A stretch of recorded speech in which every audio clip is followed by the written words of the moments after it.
Hi and welcome. This is Homebody Rundown and I'm HR, and in this video I am starting a 5 or maybe 6 week pantry challenge. This first week is going to be a little different because we were out of town at the beginning of the week and things are kind of busy at the end of this week because our two oldest kids are heading back to college. However, we did manage to eat a lot of food in the house.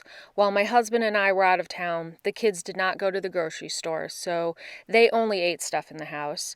The past few days, I've spent some time pre-cooking items for the boys just to make mealtime quicker when they need that at school. This footage here is just me going around and looking at the pantry cabinet in the dining room, the pantry, the refrigerator, and the freezers in the basement to do a quick visual inventory of food we have in the house. For me, a pantry challenge is about using up items in the home and doing minimal grocery shopping. I do not do a pantry challenge to save money. In fact, I probably lose out on some savings because I am not buying items when they are on sale like usual. However, it is nice to have a break from grocery shopping. I did my first longer pantry challenge last year, and I really enjoyed the challenge of making meals based on what I already had. I found that I made more creative meals and a lot more variety when I didn't have all of the convenience foods that I start to rely on at times. It also it helped encourage me to use ingredients that I don't use on a regular basis. Another primary drive for me to do these pantry challenges is to make sure I use up food before it goes bad. I'm not setting any kind of budget for how much I can spend in a week or a month. I'm just going to try to buy as little as possible. It will primarily be produce and dairy. Also, just a heads up, we eat a primarily pescatarian diet. For us, that means vegetarian but includes seafood. A couple of the kids do eat meat, so you'll see some of that, but not too much. And I won't be showing all of the food that we prepare and eat because we do leftovers and basic things like sandwiches, which people make on their own, so I'm not filming all of that. We'll also be doing a lot of freezer foods this week because it requires low brain power, and that's kind of where I am. For example, this first day, I pulled some quesadillas that were prepped out of the freezer and this cheesecake from Christmas time. It fell apart, but it still tasted great.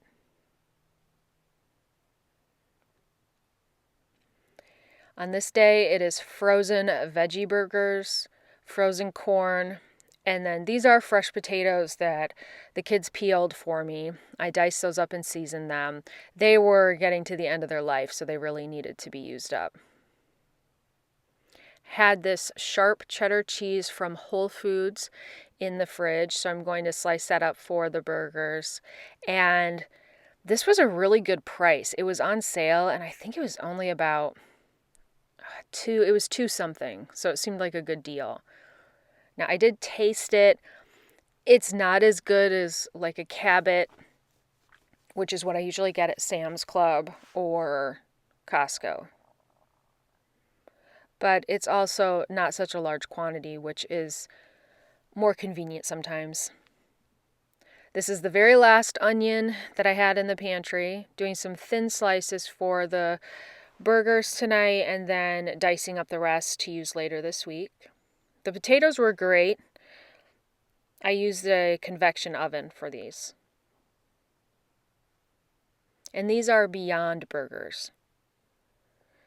It was a very yellow color family kind of dinner, but easy to pull together. I was feeling like 3-bean salad, but I did not have any bean sprouts. However, I did have this romaine lettuce that needed to get used up. So I went ahead and chopped it up into smaller pieces. And I'm just going to mix up some Italian-like salad dressing in the bottom of this bowl. This is olive oil, red pepper flakes, Italian seasoning, roasted garlic powder. This is a mix of black pepper, onion powder, and garlic powder. I'm using white wine vinegar, and I probably add more vinegar than some people would. I do not have a very good sense of taste, so I tend to make things a little strong. This is just kosher salt.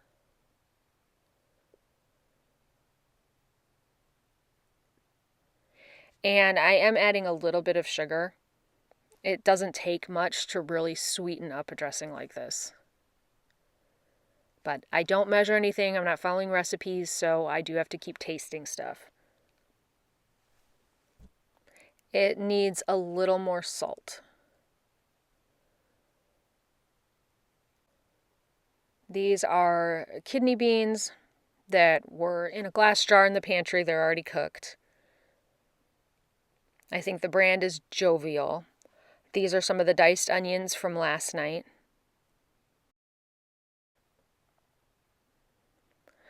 Adding in the romaine.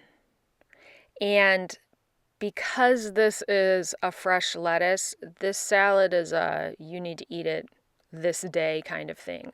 It's not going to keep in the refrigerator overnight like a regular 3-bean salad, or at least what I grew up calling a 3-bean salad, which is kidney beans and green beans and bean sprouts. I did add the green beans into this as well.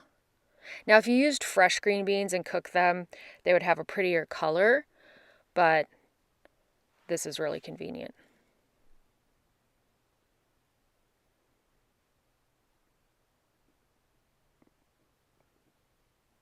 I also like to sometimes add green pepper if I have it.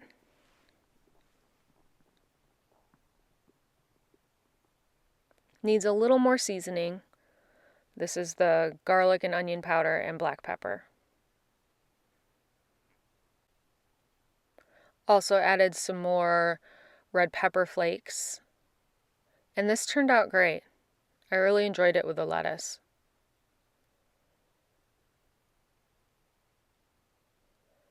All right, here is some of that food prep for the boys going back to college. I got out from the freezer refried beans, English muffins, veggie hot dogs, veggie sausage or brats, and croissants. These are croissants from the Costco bakery. And I got out lentils, but those are just for a soup I want to make for myself. This pan is dirty because I had already fried an egg this morning. Just getting some avocado oil in here.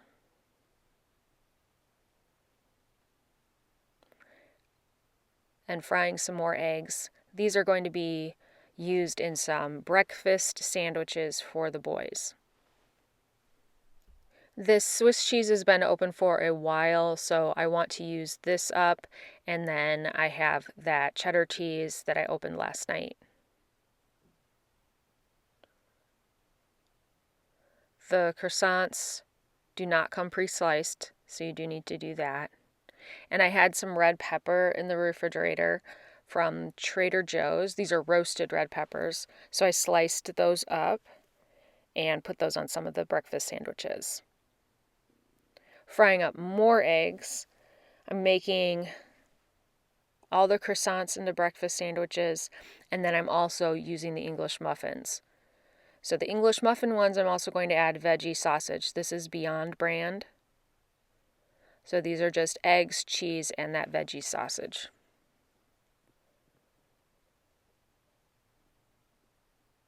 And these defrost really well. Taking the rest of the diced onion and just frying it up in this pan that I cooked the eggs and the sausages in. I'm going to make a soup later, and that way they'll just have a little extra flavor.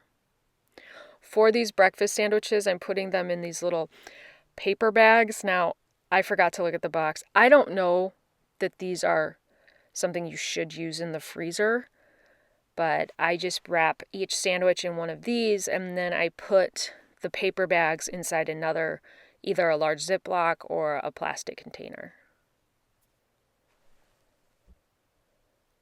Now I'm pre-cooking a lot of Beyond brand burgers. These are those veggie hot dogs and veggie sausages. This is all just going to be pre-cooked cooled down, and put into the freezer. Well, I may save some out in case somebody wants it for lunch today. Now, these are vegetarian, but I do still use a thermometer to check the internal temperature. This is the soup I'm making. I kind of call it leftover soup. I had some cabbage, carrots, and then those onions I sauteed. I found corn in the freezer, this little bowl, and then I got the lentils out of the freezer. The lentils are already cooked. Adding some oil to the pan, the veggies, and the seasonings. And we'll let those saute for a few minutes before I add any liquid. This is veggie bouillon, and that's what'll make a broth. The seasonings, I did some ground masala and some Korean pepper flakes, just a little more spicy. The kids are not eating this. They're not into all of these flavors as much as I am. This is tomato sauce, and I added in water to make the broth. Let this simmer for a little while, probably about 15 minutes. The carrots are not soft enough yet, so adding some more water, and we'll let it simmer for another 10. I added Greek yogurt to mine. This was excellent.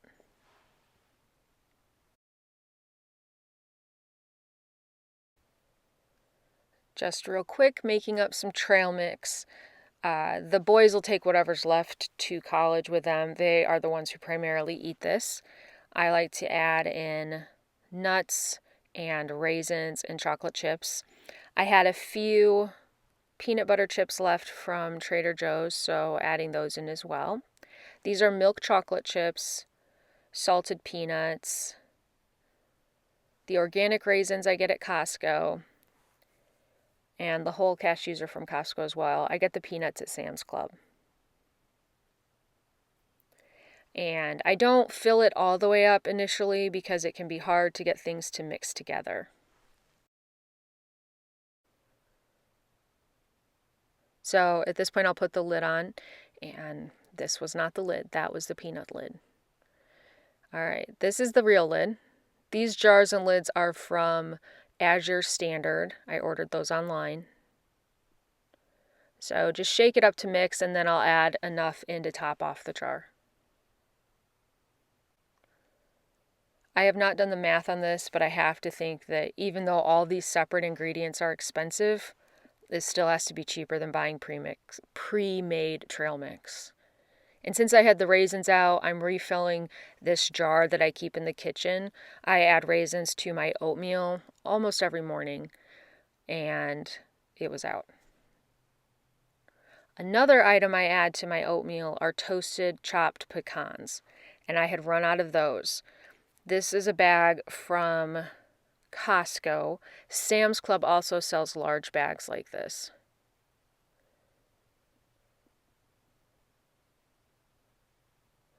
Now, if they sold bags that were more broken up pecans, it would probably be cheaper, but this is the only one they had at Costco. And it seems a bit of a waste since I'm going to be chopping them up, but I toast them in the convection oven for a little while. I keep a close eye on them because they burn. And if they burn, there is no salvaging them. They have to go in the trash. Using the food processor. And I chop these up pretty fine. So this makes it a lot easier than trying to do it by hand with a knife. And I keep these in the refrigerator. So I put them into mason jars with lids and keep them refrigerated. I've also put them in the freezer.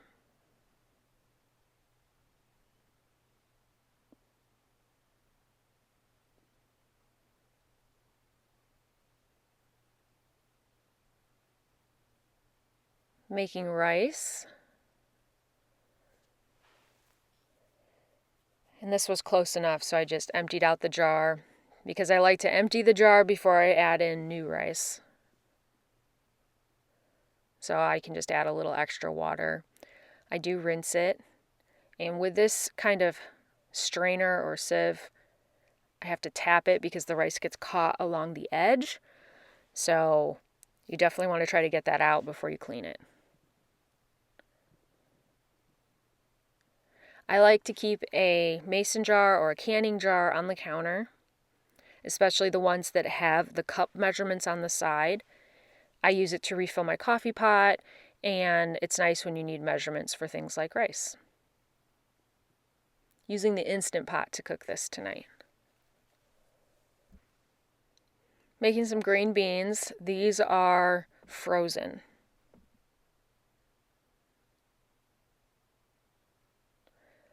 Adding lemon pepper. Now I would add personally a lot more seasoning, the lemon pepper and lemon juice, but my family they're not big fans of the strong lemon flavor, so I have some self-control on this. Also adding kosher salt and olive oil in the pan. And cooking something I don't usually make, it's shrimp. I bought frozen shrimp at Costco. It's very expensive. I don't buy the farm raised. I try to look for something that says, it's wild, I guess. But I want to say the bag of shrimp was like $20. But it's still cheaper than buying it out at a restaurant. So just thawed these in the refrigerator and frying them in avocado oil. Added some seasonings, just salt, black pepper, garlic powder, and lemon juice after they had cooked for a little while. And then I finished this with butter, which is decadent. We do not usually do that, but it was wonderful. And put a little of that extra butter onto the rice. So good.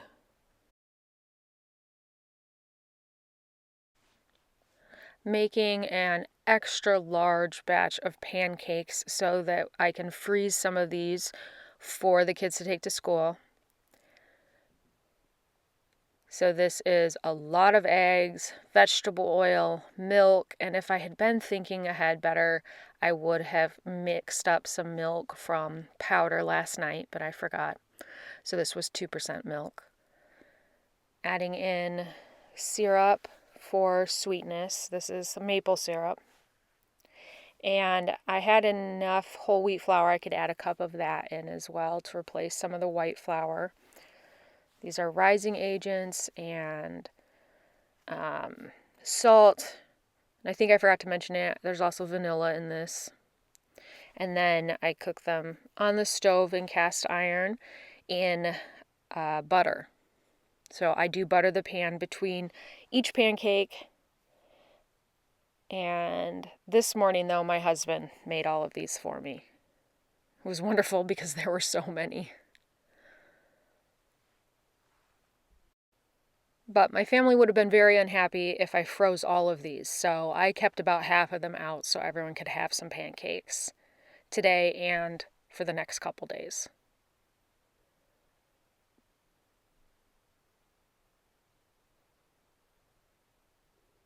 Now I'm making a flourless chocolate cake. This is a King Arthur recipe. I will link it below. I made this before years ago. A lot of years ago. I feel like this recipe's been around for a while. So I had to melt semi-sweet chocolate chips in butter. So into the sugar, adding rising agents and salt. I think that's it. This is espresso powder. I do not add enough that it tastes like coffee because my family does not like that flavor. But it's supposed to enhance the chocolate flavor. So the chocolate and the butter are melted. So this will go right into the mixing bowl with the other ingredients.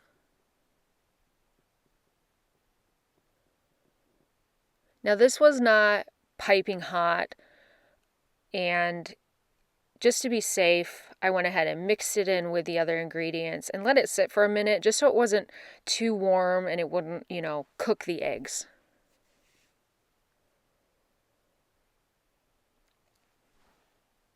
This is cocoa powder with the eggs. That was some vanilla.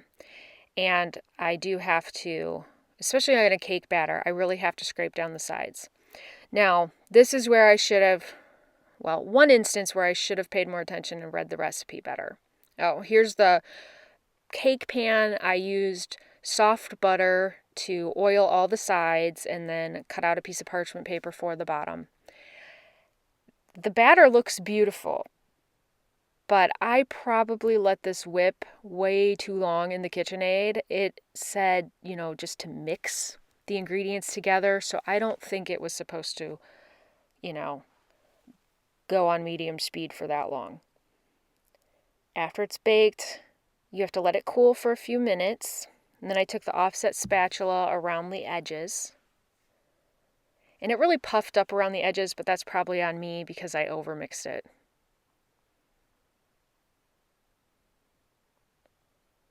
Came out of the pan great. It's a little cracked on the edges, but I did the full recommended time and kind of forgot that my oven tends to run hot, so it probably was done a couple minutes before I took it out. I did use a thermometer to check the internal temperature. For the frosting, it's a ganache, so it's heavy cream and more of the semi-sweet chocolate chips.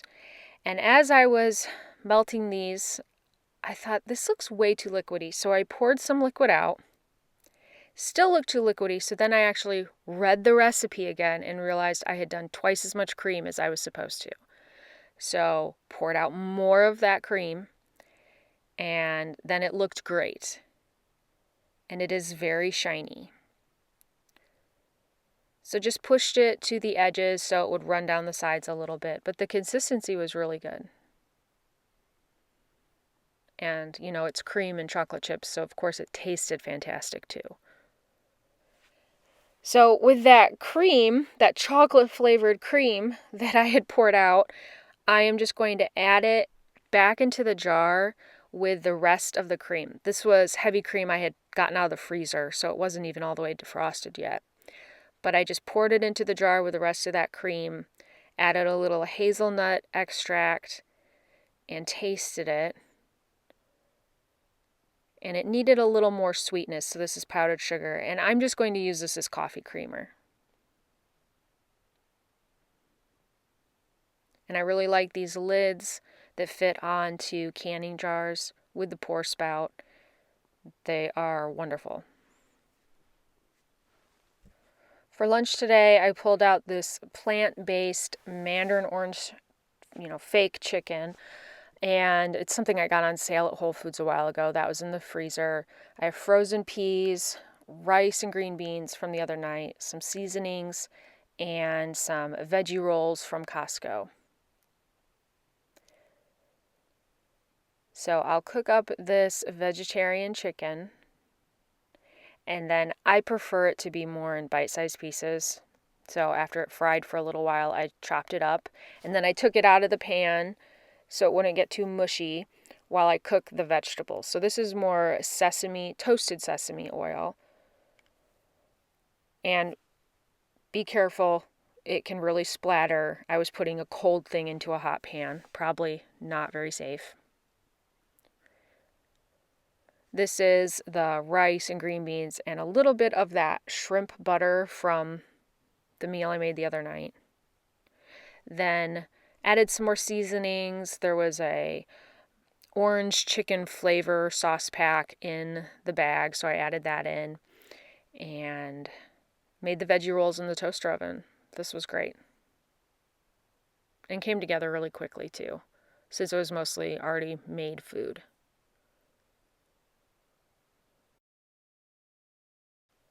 Okay, back to the flourless chocolate cake.